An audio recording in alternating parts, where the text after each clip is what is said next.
Everyone, I've been thinking about this for a while, but I've been wanting to share my Substance Painter file with everyone in the hopes that perhaps people can learn from it.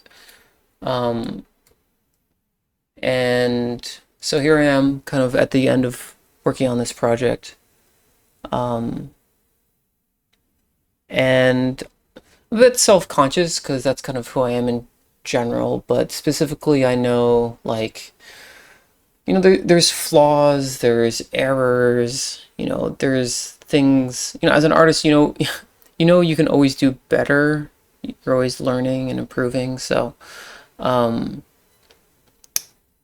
I'm putting this out there with the knowledge that there might be some people thinking like, oh, he did this wrong or this could have been better. Um, but hopefully it can be a learning experience for everyone, including me. So, I wanted to walk through it and kind of explain everything.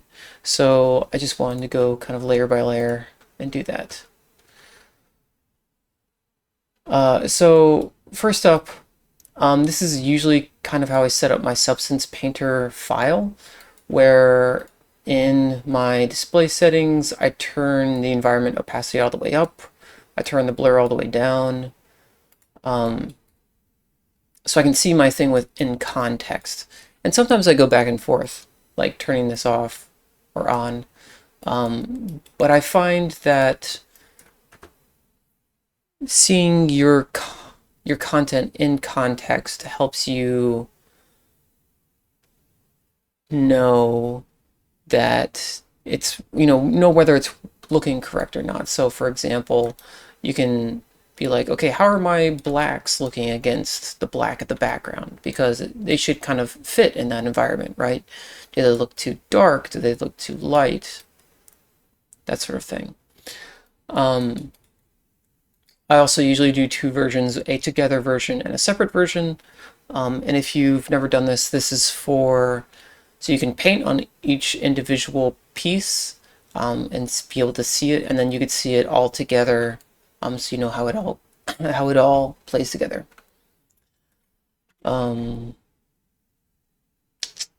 yeah, other than that, I usually make sure my color space is in like aces, and sometimes I turn up the material quality here, just so it looks a little better. But ultimately, usually what I try to do to know my texturing is going well is setting up a render in Marmoset and checking it there very regularly, because that's where I'm going to end up doing my final renders. So as long as it's looking good there, then I know, it's all gravy. Without further ado, let's get through the layers. So let's turn everything off, basically. And let's go through everything one by one. So I guess I'll just kind of turn everything off. We'll just talk through it. All right, so first off is plastic polymer. It looks like we have it masked down to the grip, probably at this group level, yeah. And then I've done some adjustments to get the values to where I want them. So it looks like it started out more gray and more matte. So I just made it shinier and a little darker.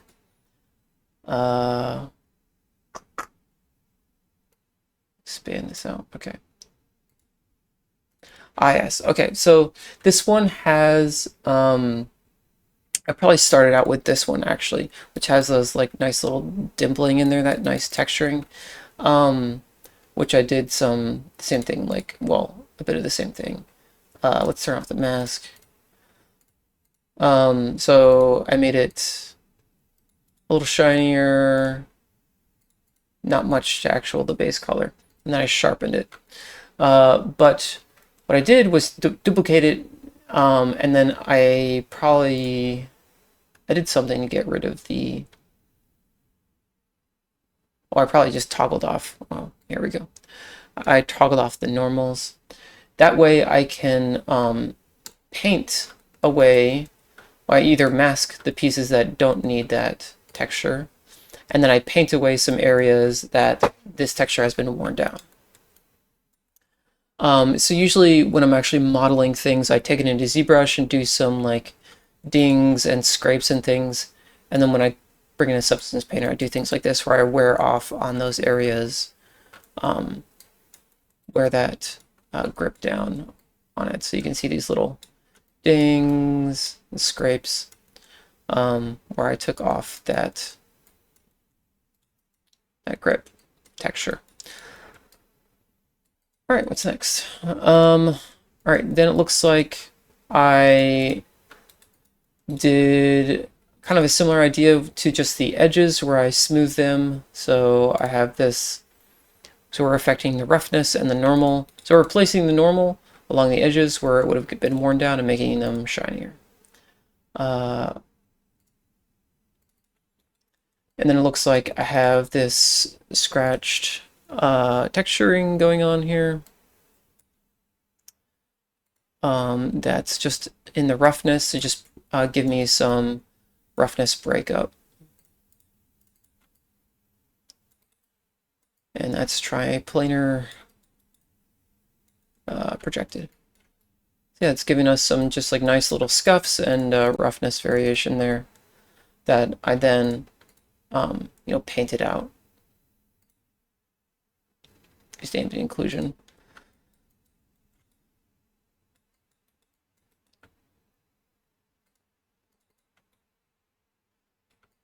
It looks like I'm continuing. Also, I haven't touched this Substance Painter file in a while, so I'm also just kind of figure out what I did then. So, okay, looks like I continued on and did some additional painting to smooth out some areas, give it some additional wear. And let's keep going.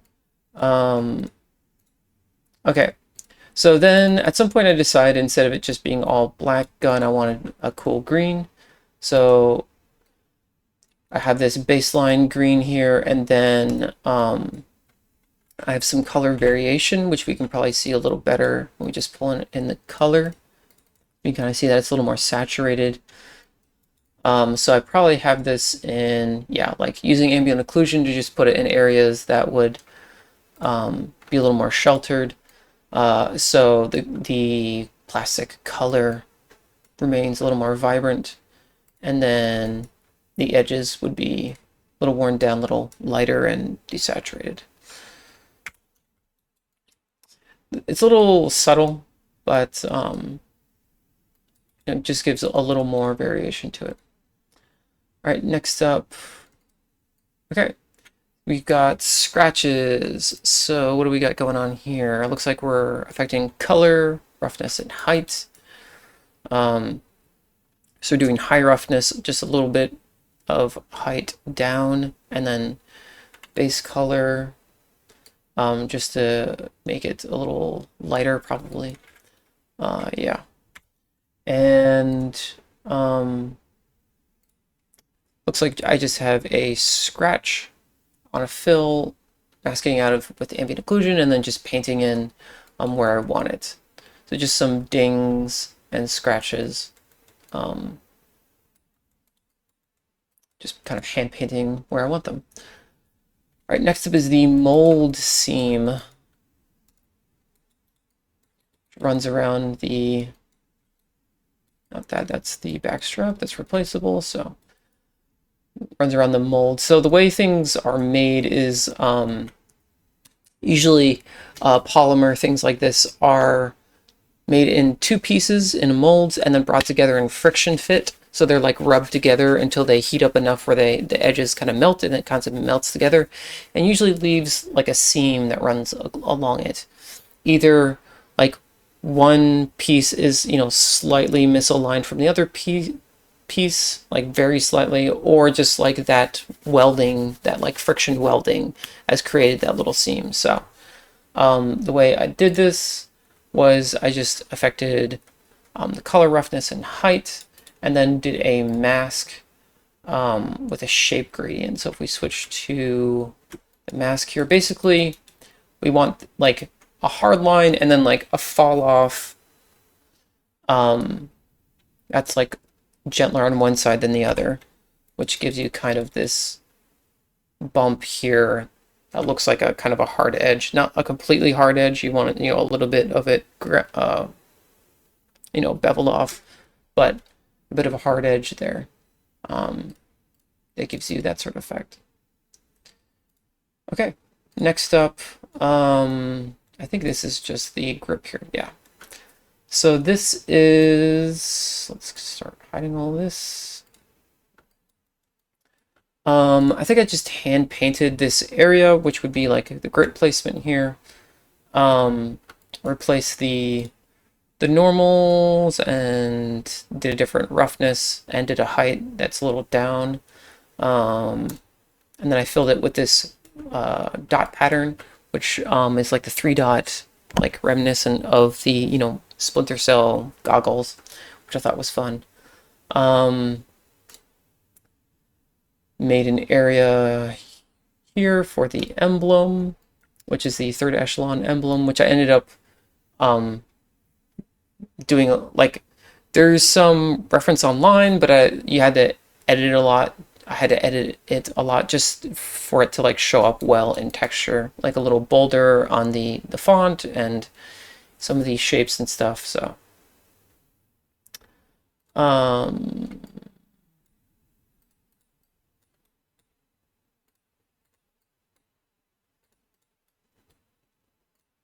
okay, so this is for the back strap here.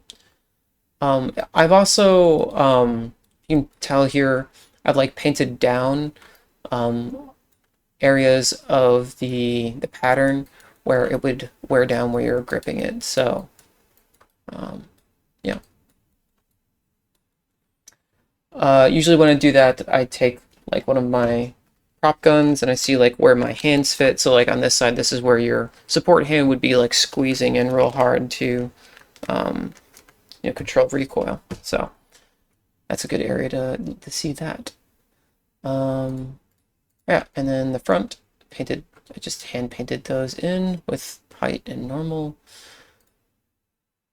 Okay, yeah. All right, so this is just painting in so like looking at where I sculpted in some scuffed areas in ZBrush, and then like doing a little bit of texture work in here too. So just affecting the color and roughness. I think I ended up, okay, maybe no. Oh wait, no, I did. So like I put some fill layers on here. So I took this flakes layer, which is like one of the default textures in Substance Painter, which just has some like nice normal variation. And then I did another fill on top of that with this, which is just normal. Probably tone it down. Yeah, to just tone it down a little bit. And so it makes it look like so you get two effects, right? So we're controlling the roughness, but it's also controlling like normal roughness, or like a normal, it looks weird because like we have other normal effects going on, but if I toggle it off, but yeah, so basically, so I toggle off the roughness, you still get some like change in the normal. So we're getting kind of like two layers of like change there. So that's another layer of that. We have the sides. Let's see. Probably just okay. So I made them light. Don't exactly know what's going on. I think I just like, it's not straight white. I did some kind of like gradients going on, so it's a little bit darker because it looked weird if it was just stark white. So, and then just painted it a quick dot for the safety, I think here, yeah.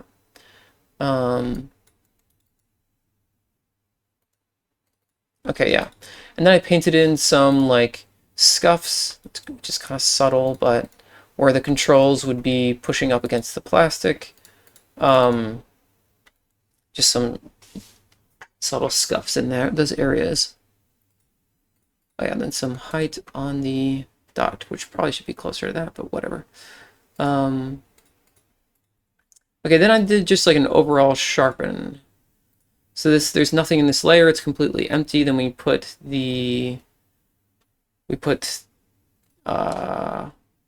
curious if it's, what about height? Normal. Okay. It looks like I put the normal and the base color on pass-through. Okay, so it looks like I'm affecting the color, roughness, and normal with sharpen. So that's how you kind of make a layer that affects, you can put effects on like everything below it, is you toggle everything off, you set the channels to pass through, and then you apply a filter to it, and then affects all the layers below it. So that's the plastic. Let's go on to the metals and wait for substance to catch up, I guess.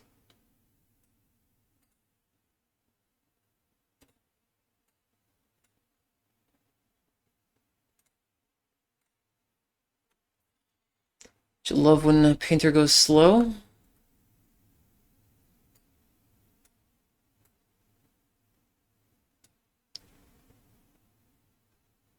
Okay, so I started with kind of like a bare metal, which is just like a rough steel here.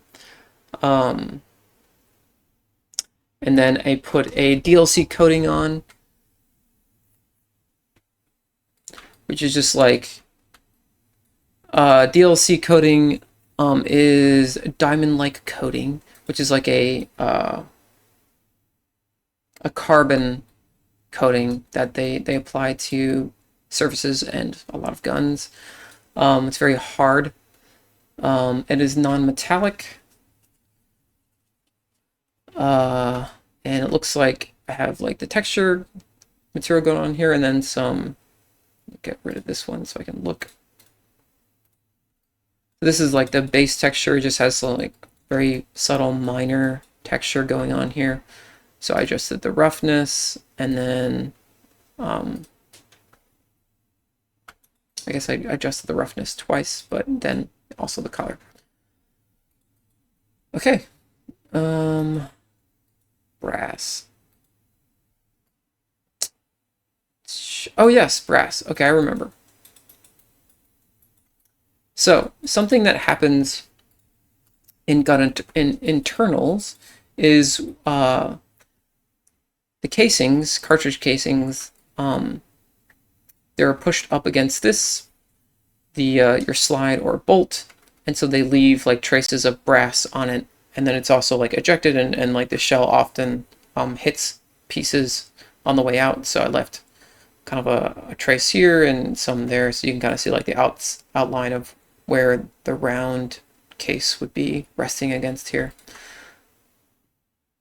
So yeah, I just did a regular brass material and then some adjustments on the mask, and yeah, just painted the mask. And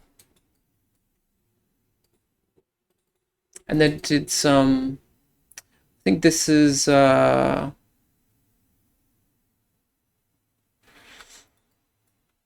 like, yeah, some like carbon buildup from like burnt powder coming out of the chamber and just spreading around that. All right, so I also use this like rubber scratched texture to give me some initial roughness breakup. And what is the suppressor scratches here? Oh, okay. All right, so I did some scratches, it looks like, around the muzzle. How did I do that? All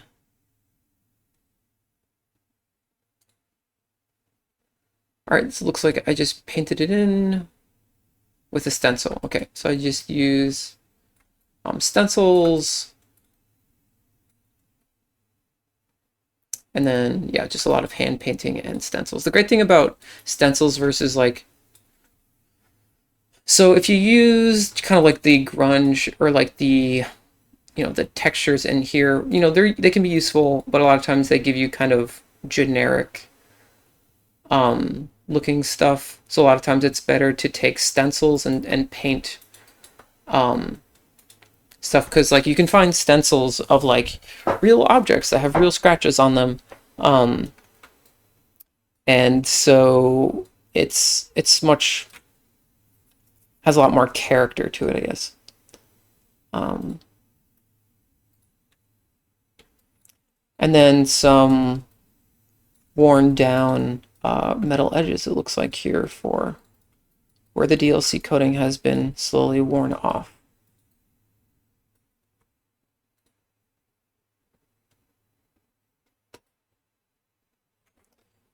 And then, yeah, just kind of going in and painting some scratches near those areas too. All right, so if you thought that was a lot, it's because it gets toned down a lot with these layers. So, I have this smart material that I really like called, it's a blued gunmetal, but obviously this isn't blued gunmetal because it's not a metallic finish. So, but the thing, it has a lot of nice color variation, so I usually use it for that and just some nice textures to it. So, all right, so it just has a color base, and it has like a cool color and a warm color, and they're both like masked in just kind of like a blotchy patterns here. You just get some nice, like, little bit of color variation, and then adjusting that with levels.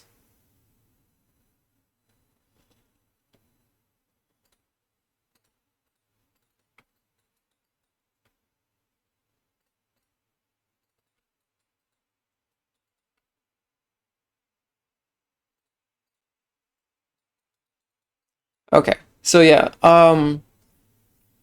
so DLC coating, I think, leaves like a slight bumpiness to the surface.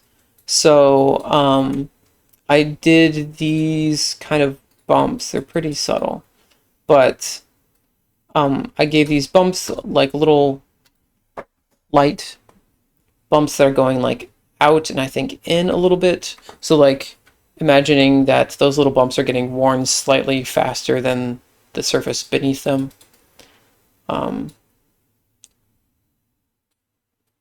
So it gives kind of that texture. And then just like a little bit of dirt, which I can't really see. Oh yeah, dirt in some of the groove areas, and then this little scrutch. Just like little scratches there. So these bumps don't come with, or maybe it does. I think this smart material I had comes with one of these bumps, but then I kind of repurposed them and improved for what I wanted. Usually, like when I bring in a smart material, I kind of, whatever it is, I go layer by layer and like tweak it to what I need. Okay. All right, then just like an overall color fix, which is just like a levels on everything.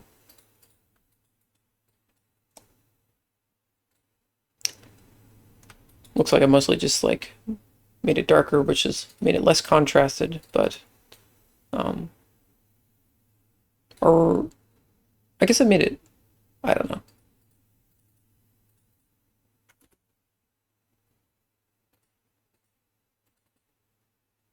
I guess I made it darker and the lights lighter for like metallic highlights there. All right. So here, this is going to be subtle. But like mostly in the roughness, I had this, did I do height too? A little bit of height. Okay. So on Twitter, Pilgrim gave these really cool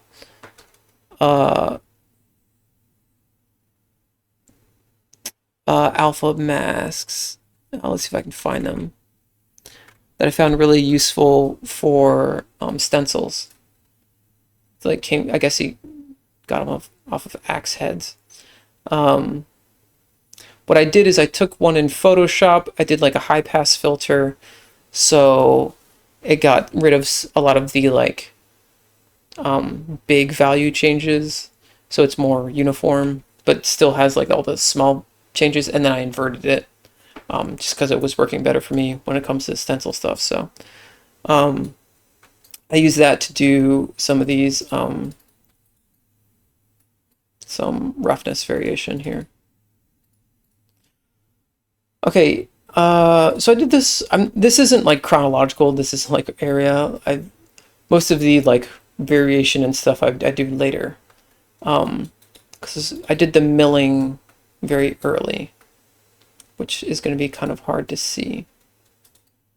But okay, I guess it's most visible here. So metallic objects like this are milled on a machine, a milling machine, if you'll believe it. So basically you start with a block of metal and then something that looks like a drill bit with a flat head, kind of depending on the tool, but usually kind of like that, goes and takes off some metal, and the piece moves along, like you move the piece along and like move it under this milling head, and that removes metal. And so that's how you kind of like subtract pieces away from it until you get the shape you want, right? So what happens is it leaves lines, like very subtle microscopic lines. So that's kind of what these layers are emulating. There's these like little circles. So if you imagine, you basically would have to have a milling tool that's the same radius as this groove. So you get these like very kind of like smaller circles. And if you go look at like metallic, like milled pieces, you'll see things like this. And if you look at your gun reference very closely, you'll see this as well. So it's a bit subtle, but like there's lines going down each piece, and like I basically have a bunch of layers that are like all the different angles of like where each of the milling lines would travel.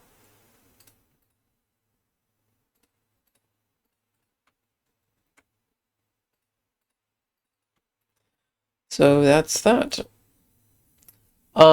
If you're interested to see more of this, go to the War Dogs Discord. They have one of the their feedback, Pure Refs, I think, has kind of a detail about milling, which is very good. Okay, next up is logos and stamps. So all guns have stamps and things put in them, and there's a couple different ways they're done. Some of them are like literally like stamped in, where you'll have like a metal tool that's like the shape of your logo or whatever, and you'll just like strike it real hard and it'll make an impression in the metal. Whoops, sorry about that, hit the microphone. There's also like a way of doing this like with an acid etch and like electricity basically. So you can look into that. But basically what I've done is I'm going to change my environment alignment from world to camera so I can see this better. So this is my little logo here that I have for myself, that I put on almost all my work. So basically I just like, hand painted it in. And this is, the base layer is a height that goes in, normal replacement because I don't want any of these bumps here because it would replace that, and then making it more rough, and then changing the color slightly. And then what I have in here is making it using the flakes again, I guess, to give it a little more texture inside of that.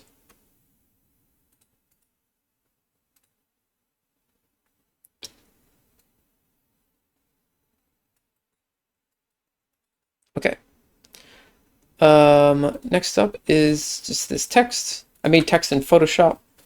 By the way, this is might have my texture scaled down, so that's why kind of these finer details a little rough looking. But I made just a mask of text in Photoshop, brought it in because up until I don't know, I just like in Photoshop, you have more flexibility when it comes to text a lot of the time. You can do some text in Substance Painter, so sometimes it's a pain. So, the text on this side, kind of the same setup as the logo.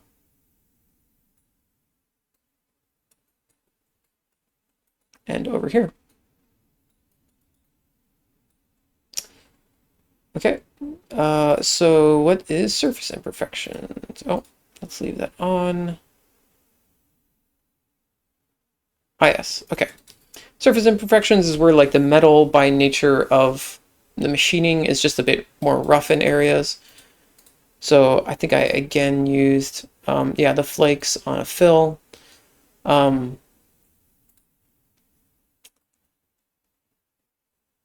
And put it in areas that are kind of like occluded. So like back here or like inside of here, kind of see that. And then used some curvature to define where it goes, and then painting it out by hand. If you haven't caught on, like almost every mask that I do is not just or it's almost, most of my masks are hand painted. The ones that are like generated at using a generated method, I go back and hand paint like almost all of it out and then paint in where I want it. So I use like AO and curvature more to control more easily where it goes. More often than not, because like in general, I mean like if you use something that's generated, it's just going to go like everywhere uniformly.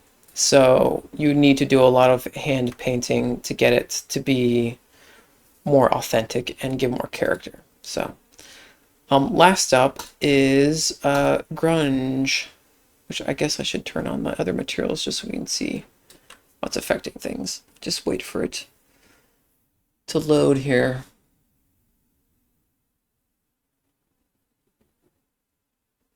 Okay, lots going on, so let's start turning this stuff off.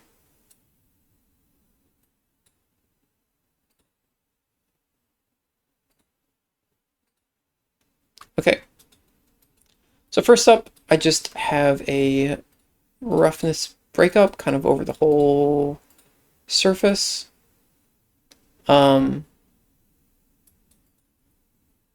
Just depicting just like minor scuffs and like surface, like, you know, oils and different stuff getting onto there.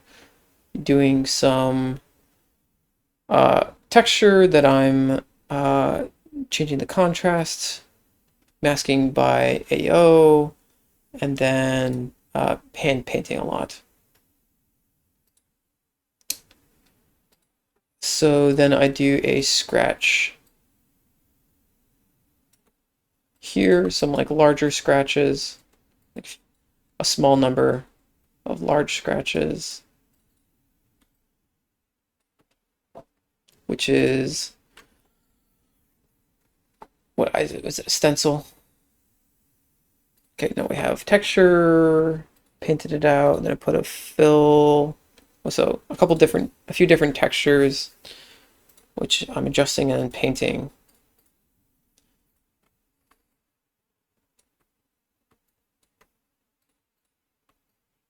Always like never do like one of anything. Never do like one layer of scratches, one layer of roughness breakup, you know, one layer of dirt, that sort of thing. So here's another scratch layer. So these are smaller and kind of like different values going on here. So if we compare these, the roughness value between this one and that one, this one's like kind of shinier scratches, this one's rougher scratches. So this is like, you know, the difference of like things getting worn down versus like something getting rubbed off on it, that sort of thing. Next, I have gunshot residue. So this is simulating when you shoot guns a lot, like the burned powder gets stuck. So you get this kind of like grayish matte on like areas where that burned powder would get. So you get it on like the muzzle, and then like, you know, by like the ejection port slash breech here. And I probably have it in here as well. Yeah. And then we're going on to dirt. So used AO to put it, and then like curvature to wear it off of like high places, and then like a grunge texture to like wipe it. Here, I'll go through one of these masks for you. Okay, so dirt. Ambient occlusion's like, okay, dirt goes in the grooves area, you know, in the place where dirt would not get wiped off. And then we further refine that with curvature. I masked that heavily with like kind of a dirt texture, and then going in and like painting it, you know, putting it into grooves where it kind of got wiped out, painting it out of areas that I don't want, and then also like ultimately having to mask internals where dirt wouldn't get, like in here. Dust. Yeah, so like where dust would settle, just like in grooves and things like that, kind of a similar process. Grip grime. Okay, so just like specifically putting grime in places where like your hands would get to and leave traces.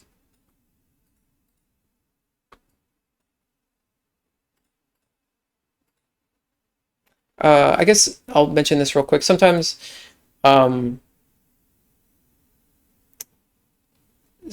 like I stack a layer, so like, okay. Sometimes it's easier to control a mask if you like you have one mask and then you group it, and then you like get to have like another mask on top of that mask. So you sometimes see this in my stuff where like I did one thing on this mask, and then, you know, like I did a fill, so like I can control it, or it wasn't going on these dot patterns, and then able to control it more through the group there. All right, almost to the end here. So a lot of times I'll do this where I will, it's going to be very subtle. But in the roughness, I'll just make my edges like just slightly shinier where they've gotten worn a bit more, but also just more of like, this is something a lot of times with like movie props they do, where they just like make edges a bit shinier just to make things pop a bit more. And then kind of the opposite, where make the cavities a little rougher to help just bring some contrast there.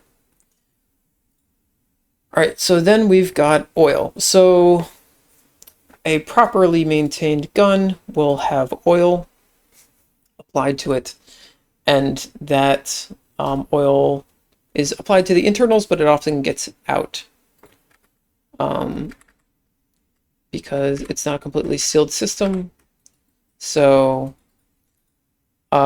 this is kind of the most drastic element, but I wanted to do kind of like a big character element where like it wasn't subtle. It was just this big drip of oil had gotten out and just dripped down. So because I thought that was fun. And then giving it a little bit of height. I needed to control that like with an anchor point. I guess not. I just did a, oh yeah, it is an anchor point. So anchor point fill, so I could, if you don't do this, like usually if you just have a height in something like this, it looks weird because it's not like curved at all because it's like a liquid, right? So it would because of surface tension, it's not perfectly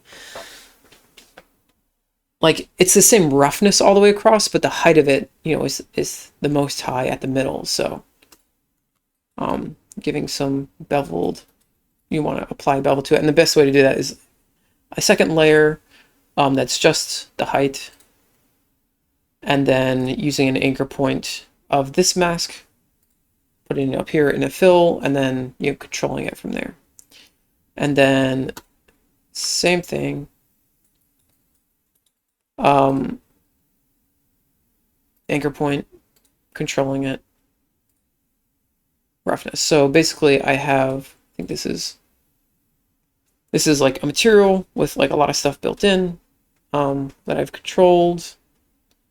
Or let's take it down. So this is like some crazy colors, kind of like the oil colors, and then I've kind of drawn it back a lot.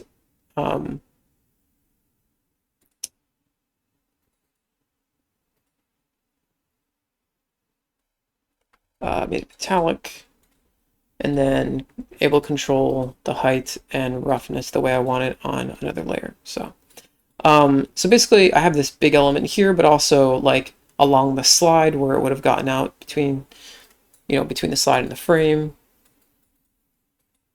Side note, like guns have gaps, so don't make everything like touch each other, because reciprocating parts and all that, like this slide doesn't touch this frame here. It rides on like internal rails here.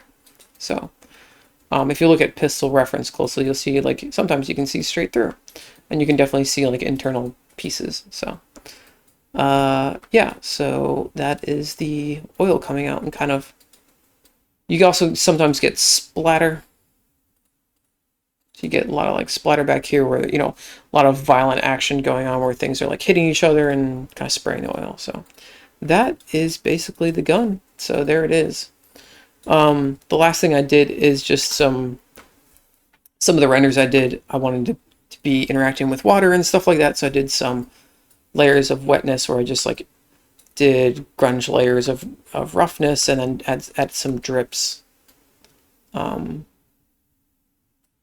So yeah, that's about it. I hope this was helpful. I've got some other stuff going on. I guess I'll kind of toggle some of this stuff on. So you'll notice if you're going through this stuff that's like I don't have any real texturing going on in the lensing and like this glue that goes around it and like the reticle, because are very simple, I guess, but because I basically always control that via material. So I don't remember if I have any texturing going on in there, but probably very subtle if I do have any. Basically kind of the same ideas going on with the optic, cover, and I gotta turn this whiteness off.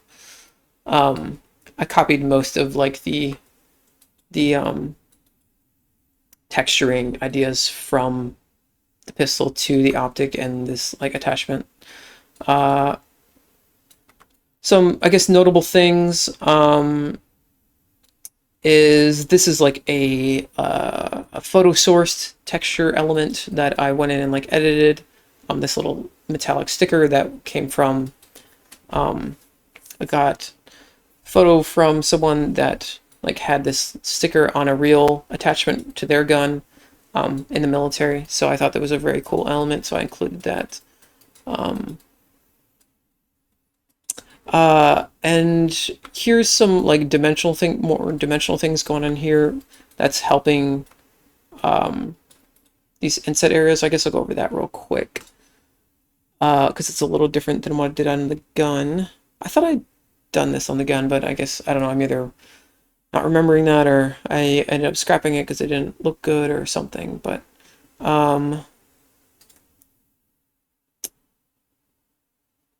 let's do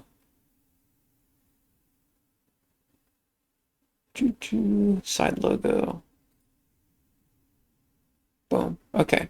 So this is what it looked like by default. Boom. In there. Kind of looks like artificial. Doesn't look like a part of the metal. Like it doesn't look real. So here is another layer. So I took an anchor point on the mask. Here's a fill with the anchor point. I blurred it. Here, let's go to, so currently it has the same mask as this because it has the anchor point. I blurred it to kind of expand it a bit. And then I took the anchor point again and subtracted it from that. So now it's just that outer blurred area.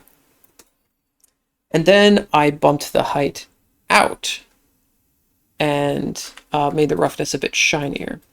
So now it's pressed in and bumped out a little bit on the border, which just gives it that little more punch. Like the metal was like kind of pushed away as the logo was being installed.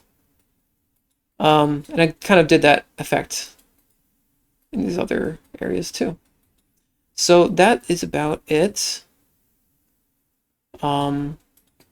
If you have any questions about anything, feel free to reach out to me on Twitter. Just DMs, like sometimes, I don't know, I don't get DMs on Twitter. So it might be a while if you DM me. If you like at me in like a tweet, I would definitely see it.